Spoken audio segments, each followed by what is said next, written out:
Let's see if I can step the game up a little bit. Um, these things just come to me to just share it because of the time frame that we're in, even though I don't experience time because I don't experience the same thing twice. That's the blessing of being zero, and that is the genius of a love vibration.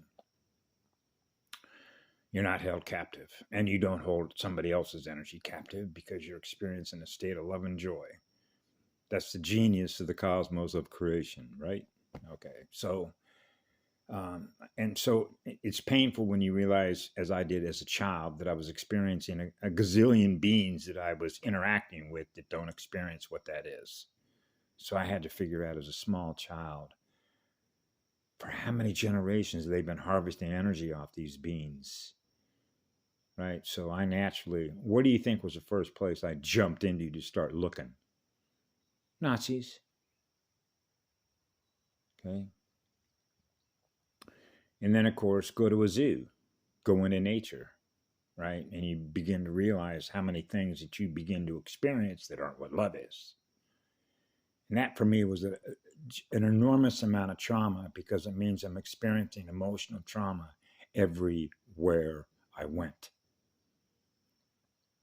The same love that I give to a lion is the same unconditional love I give to a zebra that a lion is going to eat.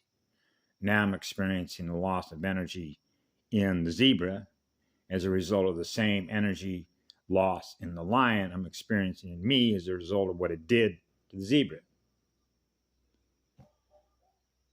So I realized growing up around red-tailed hawks and the snake families, when the hawk population is up, the snake population is down. Now we get back to balance, regardless of the color and form in which energy presents itself in a visual format. Zero is balance between negative magnetic polarity and positive magnetic polarity, and that's a polarity integrator.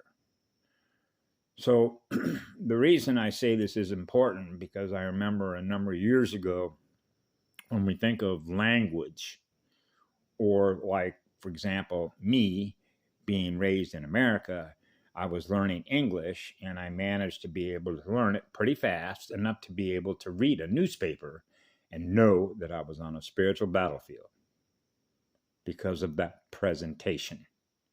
And in a video I did a long time ago, I called them carnival barkers, which is known as Ringling Brothers and Barnum and Bailey circus tents, because they're always selling you something, right? I think most children have been to a carnival. Ever see the movie called Pollyanna, right? Hey, knock the bottles over with a softball, right? And win a big furry bear, right? So they have many ways in which, if you will, in the English language, what I realized as a child is that I was trying to master the language in such a way to be able to rearrange the letters and the numbers to decode it, if you will, which is reverse engineering your future. But I realized as a child, when you're zeroed out and you have a calculator, you're a built-in calculator because you're a polarity integrator between positive and negative. Now you get into the imaginary numbers game.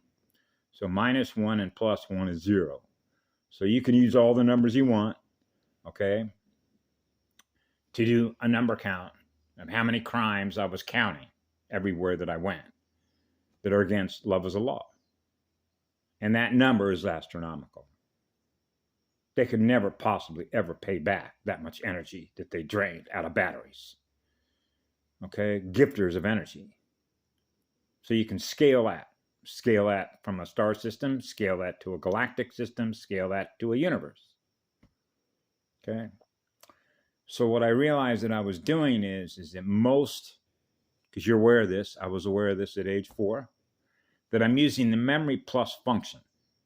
Put this in memory, load this in memory, load this in memory, load this in memory, load all this in memory. But you know that you're going to do a huge memory dump later because it's not what love is. So why would I hold on to something that isn't what love is? Why am I loading memory-driven programs? To use them later on because they have value. And why do they have value? Because if you were learning what I was learning in the language that I was learning on, using it to communicate with the rest of humanity with, because English became the most spoken language in a letter and alphanumeric format of energy, then I can use that language to communicate with more people and tell them the truth in that language that they translate because they loaded it into their memory to run it. Then when I'm done, there it goes. It's done. Which means I was holding that when I was a child in order to communicate it in the future, which means you're running their memory-driven programs to reverse engineer and explain to the others how they were being programmed and to run memory-driven programs through their simulator that they were held captive to. And that is brilliantly illustrated in the movie The Matrix, about how you're running on memory-driven programs and what it means to run at zero, which is polarity integration, which means you're experiencing the balance in yourself, right? Your own state of being, your own soul consciousness, right? The essence of your spirit. And that's why, as a footnote to that, when I landed on Kauai in, when was that? December. I don't keep track of these numbers games, okay, when you're always zeroed out. But it was during the winter solstice of last year when I landed in Lahui.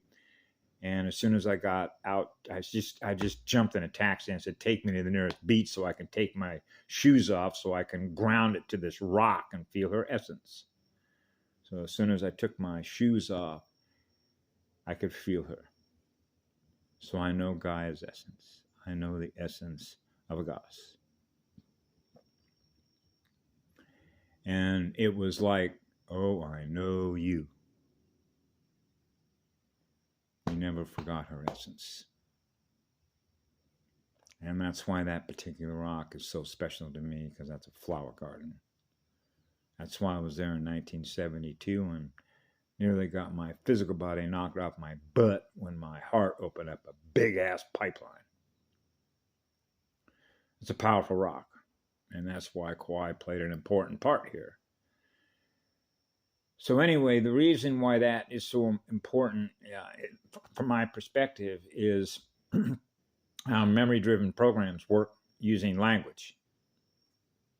Okay, and why I was loading that informational stuff, okay, through the language that I was learning through them in their schools, because they don't run the same schools as we do, as schools go, or a classroom goes, or simply learning through your mirror what best serves your mirror to go on forever gifting electrons.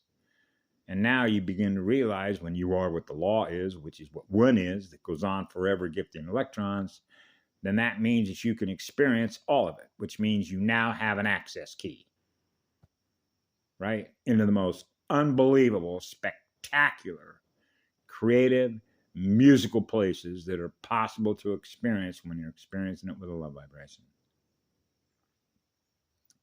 Which means you're free. Your spirit is free. You're not holding anything captive, and nobody else is holding you captive, because where I'm from, you are experiencing love is everywhere you go. And that's called being born in heaven. We are heaven, which is a heavenly experience, because that's what we experience. Being what love is, that's what we share with you. See? That's the tail wagging the dog. Remember De Niro? It says the tail wagging the dog. No, the dog is wagging the tail. Love is what makes that dog wag its tail. It loves your energy. It's happy. Happy and joyful. Be happy and joyful. Have a great day.